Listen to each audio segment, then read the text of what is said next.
Hello everybody, my name is Jennifer Maker. Today we're going to uplift our spirits and make a 3D paper mandala on the Make It Easy Craft-A-Line Challenge. Today I am joined by my daughter Alexa. Come on over, Alexa. Wave hi to everybody. We are making these awesome 3D mandalas. They are surprisingly easy to put together, don't you think? You can make them big and detailed or small and simple. And what's so cool is that your Cricut does all the hard work. That's what makes it so easy. It does all the details. All you really have to do is stack them up and attach them together. And we can do this in just 4 easy steps. Let us show you how to do it. Step 1, get the design. We've designed 3 free mandala designs for you to try out. This is the flower, and it's very easy. It has 8 layers. This is the 11.5-inch size, and here is the super cute 4.5-inch baby size. Aren't they super cool? This is the wheel mandala. Look at how lovely and intricate that is. And this is the sunflower mandala. Look at that. It's so pretty. I used metallic poster board, I think, to get this shiny look on it. But you can use glitter, or you can use just regular cardstock. You can use really whatever you want. The free design files for this project are on my blog at jennifermaker.com. To find and download the design files, look for the red navigation bar at the top of the screen.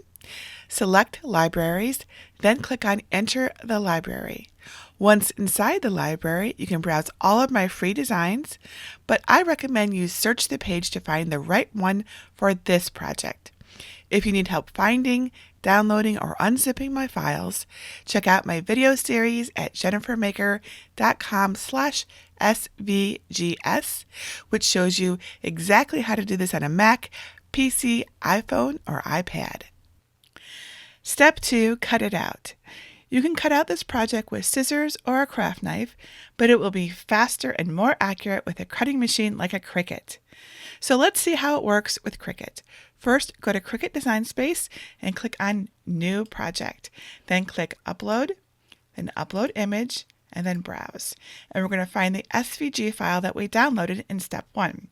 So that's in the layered mandala file, based on which design you're using, which is, we're going to use the layered mandala file for this project. And we open that up and we look for the one that has SVG in the title at the end. Anything else isn't right for this project. So we want SVG and we click Open. That's what our project looks like, and we click Save. Then we click the image itself and then click Insert Images. And it shows up on our canvas, and at this point, if you're going to use a Cricut Explorer or Cricut Maker, you can go ahead and click Make It and cut it. If you're going to use a Joy, like I'm going to for this video, you want to resize it to be the right size for a Joy. So we go up to the resize box. Here at the top of the screen, we type in 4.45 inches wide, and it resizes it for us. Super easy, just like that. That's all we have to do. You can resize it to anything, between like this size and 11.5 inches if you're using a bigger Cricut. The smaller Cricut, I would do right under 4.5 inches so that it fits on our mat. Now we click Make It, and it sorts our mats by color. Now, if you have the Joy, you're going to be asked which way you want to make it, and we're going to do On Mat for this project, and click Done. And your review artwork screen will come up, and you can see all of your pretty flower mandala shapes. There should be 8 layers. 8, 7, 6, 5, 4, 3, 2, 1. Excellent. So that's it. That's all we have to do. We're going to click Continue. And then we'll be asked what kind of paper. Now I'm going to cut this on regular cardstock, nothing fancy. If you choose a different material, just make sure that you click Browse All Materials and you search for it. But we're going to use cardstock, so I'm just going to type in cardstock. And medium cardstock is what I want, so I'm going to click that and then click Done. So now this is ready to go. So let's go over to my work desk so that we can see what materials we're going to use for this project and how to actually cut it out and assemble it. All right, so here's everything we need for this project. As I mentioned, you can use scissors if you want to cut this out from the PDF, but I am going to use my Cricut Joy. You can, of course, also use your Cricut Maker or Explorer. Now I'm using regular cardstock, 65 pound. I like to use the solid core. That's the stuff that's the same color on the inside as the outside. I think it looks a little nicer, but you can use whatever you have. I have my mat from my Cricut Joy, and I'm using the StandardGrip mat. We'll also be using things to create the three-dimensional look of the mandalas. So things that you can use are foam mounting tape, that's double-sided stick, these adhesive foam circles. If you don't have either of those, you can just use an old piece of, this is like a cereal box, the things you find in the back of paper pads and stuff. It's just cardboard, or even foam, like Kraft foam. Anything that has a little thickness to it. If you have nothing else, you can just use the scraps from your paper, fold them over, and glue them to create spacers. You don't need anything special. So let's set these things to the side. And we need to start loading up our mat. So you can use any colors you want. I am going to start with this light blue color, and I'm just going to go randomly, and we're going to see what happens. So be sure to take off your plastic sleeve. Set that somewhere safe where it doesn't get covered in dog or cat hair. And then we place our paper in the upper left-hand corner just like this. That's all we have to do. We just open up the lid to our Joy, and we just push it in, and it grabs it just like that, and it's ready to go. Make sure you have your blade in, which I do right here, and we just go to our screen and we click go. And that's it. Now it just cuts out, and as it finishes, we'll want to change the colors.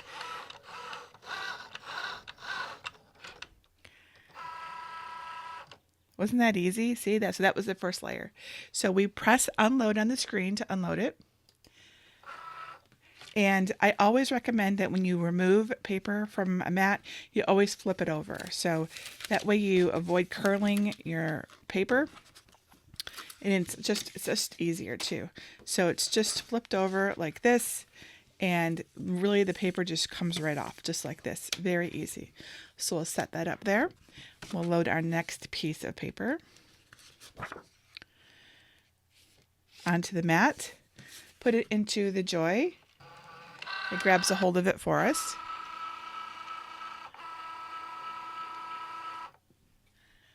And then we click go, and it cuts it for us.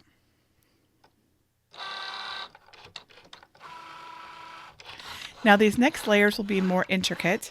If you have any issues with cutting, your cuts don't seem to be clean enough, there are lots of things that you can check. I have a whole tutorial on various ways to check on why something isn't cutting properly over on my blog at jennifermaker.com/Cricut cutting problems. I highly recommend you check that out if you get stuck. The Joy on it is doing an excellent job, however, and I'm not having any issues, and I'm very pleased with the Joy. But it is a rather intricate cut, so just keep that in mind if you get stuck. You can totally do this. You may want to use something like an aluminum foil ball to clean your blade of any debris or just stuff that can make the cuts difficult. You may also want to make sure you're using a cleaned and sticky mat. That also makes a big difference. Sometimes even your paper quality itself can cause it to cut better or worse. So always something to keep in mind. I'll speed up this video so you don't watch the entire cutting process, and then we'll come back and we'll assemble it.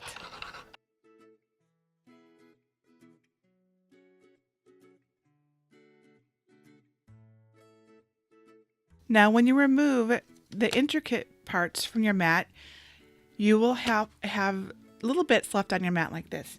This is what you're going to use your scraper for. If you don't have a scraper, you can use a plastic store loyalty card or something like this, but the scraper works really well. See how easy that was?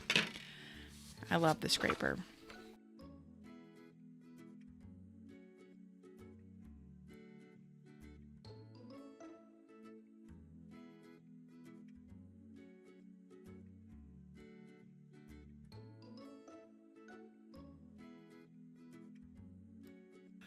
So the smallest one here is the most intricate, and the one that you'll probably have the most problems with. So let's talk about that one. I'm going to move my Joy out of the way. And we'll go ahead and remove the extra green here that we don't need. And we can take it right off the mat just like before. But do it very gently because these are the most intricate cuts and the one that you'll probably have the most little bits remaining. So you'll have a bunch on your mat, but you'll see that you also have a lot of little bits in here. So we're going to take care of that. Let's first clean our mat. Put that away. Let's make sure we put our cover back on, in fact, so it stays nice and clean. We can put that away. Now, if the pieces don't just drop out on their own, which is more likely with this tiny little one that we're doing here, you're going to want to use your weeding tool and just poke out the little bits just like this. Again, if you had any problems cutting this or the paper doesn't want to release like you might expect, definitely check out my tutorial on Cricut cutting problems because you can solve this problem. It is not, it's not that big of a deal. You just need to know how to do that. It usually involves cleaning your blade, using a stickier mat, changing your pressure, making sure you have the right settings, all that sort of thing. Okay. There we go, all cleaned up. So that was the weeding tool. And we're done with our scraper as well. So now it's time to talk about how to assemble this. So once everything is cut, you're going to want to actually put it all together to make sure it's what you want before you start attaching it. So let's do that first. This is our base layer. You don't have to use it, but I find it makes it more stable. And it's completely up to you. So what you want is the one that matches up perfectly with it, which is this one. So there we go. That's the yellow one and the blue one. That's our bottom layer right there. And this is probably our next layer. We're not attaching these yet. Again, we're just making sure that we like the color combinations in case we want to recut anything. I think blue comes next. Looks good. And then think orange. Good. And then we have like these are all really light. I think this green one is next. I might want to change the color of this. Oops, that orange one is not correct. It's green and then orange. That's why it's a good idea to check this first. And of course you can change the colors in Cricut Design Space before you cut so you can see exactly what it's going to look like. That would be the smart thing to do. And then this last one is this green one. I think that's too light. I can't really see the contrast very well. And this is, I think, really about contrast. So I cut out a blue one and we're going to try this one instead. And yes, I think that looks a lot better. It's going to look better once we have it properly lined up. It's a little bit of a mess right now. Of course, you don't have to do it like this. You can switch colors around, switch layers around. So you can offset them like this. If you keep this hole in the center and use this center as your guide, it'll help. So, and then next would be green. So we just kind of like this, and you can create a pretty flower. And then we'll go this way. Right? So again, keep that center lined up there. That is really the key to layering a mandala, is to keep your centers all nice and straight. And this is the last one, right? Yep. And then this one will go right here, covering up that center mark. See? So there we go. There's a layered mandala, but of course it's in pieces, right? It's not attached. We want it to be attached so that we can touch it and play with it and it doesn't fall apart on us. So what we do, and let me show you one of the other mandalas. So this is a big version of that same mandala. And you can see how it has depth to it, right? As I rotate it, you can see that it's not flat. And what we do is we put spacers in between the layers and it creates a three-dimensional look. You can see it with this other one here too. Same thing. It's got this beautiful depth to it. And the same thing, we use spacers in between the layers to give it some lift to give it, lift it up, and it creates this really cool effect. So we're going to do the same thing with our small one, and I'm going to show you how to do that. So the key is to start with your bottom layer. And so we're going to just we have everything in order right now, right? We're going to flip it all over like this and just set it off to the side. So for this layer, we can use glue because it's going to be completely flat. Or we can use the exact same material that we're going to use to lift it up. So let's go over those possibilities. We have our foam mounting tape. We have our adhesive foam circles. We have just regular old chipboard or cardboard taken from who knows where. And we have something like foam core. Or, of course, you can just use your scrap paper from your project, cut into little strips and glued together. You don't have to do anything fancy here. But since I have the foam mounting tape, we're going to use that. I think that's the easiest for this project. So I'll go ahead and take it out. And you're going to want scissors for this because this is very small. And you want to cut off just the tiniest little sliver of it. Just as little bit as you can get. Right? Just a little bit. And you're going to take off the backing.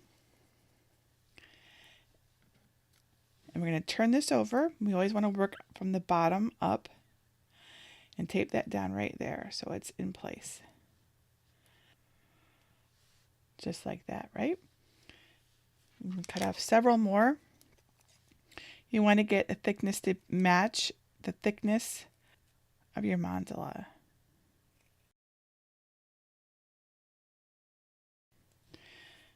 Put one right here, wherever it seems to fit the best.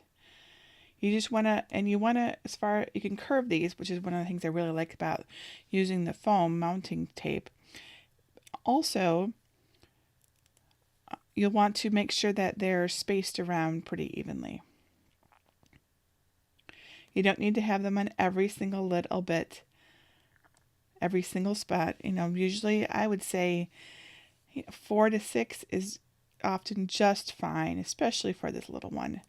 If you go really big, you may want to have a couple more. All right, so that's enough. So let's go ahead and put it into place and make sure that it's centered right on top of our paper.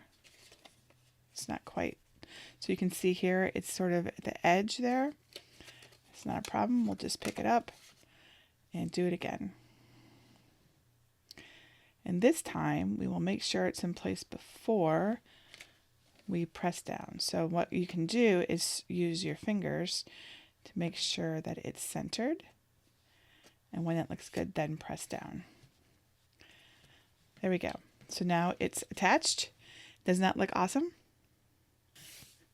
All right, and we just continue doing this. Now, the key is to always put your next layer on the bottom of the one that you're going to place on top.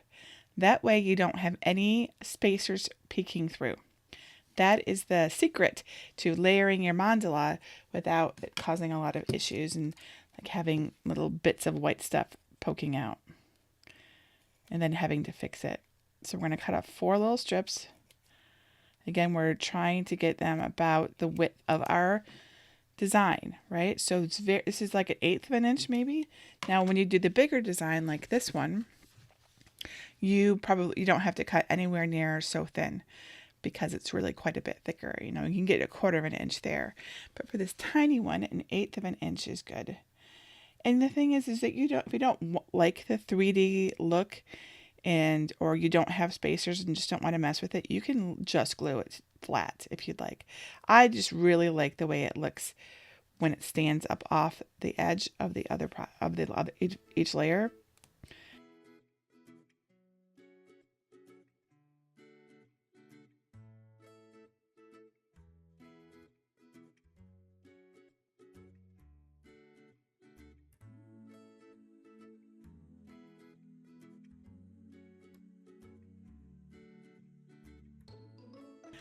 And here we go. It's all finished. Isn't this just so cool? I mean, look at this. It's totally got that 3-dimensional look to it. You look at it in the side. Look on the side, you can see all the spacers in there. But when you look at it from the top, all you see are the beautiful layers and how they all interact with each other, and it's just so cool. So let's take a look at all of these mandalas that you can make for free on my blog. Here are the mandalas that we made, and I think they all turned out really cool. This is the baby mandala that we made on the Cricut Joy. Isn't that lovely? Look at those details and all that layer. Isn't that really cool? And its big sister, the same exact design, but different colors. See how different? Just having a different color, different colors of cardstock in different size makes this pattern look. And then we have our wheel mandala. It's made exactly the same way, just layered, just like this. You can see the spacers in there. That's it. That's all it is. It's so really just so easy, but it looks so cool. And then last but not least, we have our sunflower mandala. And this is what it looks like. I used a shiny metallic poster board for this one layer, but otherwise it's just regular cardstock. I like the shiny look, and you could really do whatever you want, glitter cardstock, anything you really want. And these are our mandalas, and I'm so happy with them, and I know you're going to love yours too. And please show us your mandalas. We love to see what you make. So these 3D mandalas are so much fun to make. Which one is your favorite, Alexa? This one because it's small and cute. I like this one the best because it's so detailed. Now, if you don't have a Cricut yet, I have a Cricut giveaway. It's over at jennifermaker.com/CricutCrafters. You can enter for your chance to win a Cricut. Right now, we're giving away the Cricut Joys, but I do lots of giveaways all the time. And we want to see your photos because you can make these in all different colors. You can use different kinds of paper. You can just go nuts with these. Come over to our Facebook group at jennifermaker.com/CricutCrafters. Yeah, and I think that's it. Tomorrow is St. Patrick's Day, right? Mm-hmm. And we are going to make shamrock top hats and leprechaun traps. What's a leprechaun trap? It's a trap for leprechauns. It's a trap for leprechauns. All right, that's it. Until next time, this is Jennifer Maker reminding you to craft a life you love.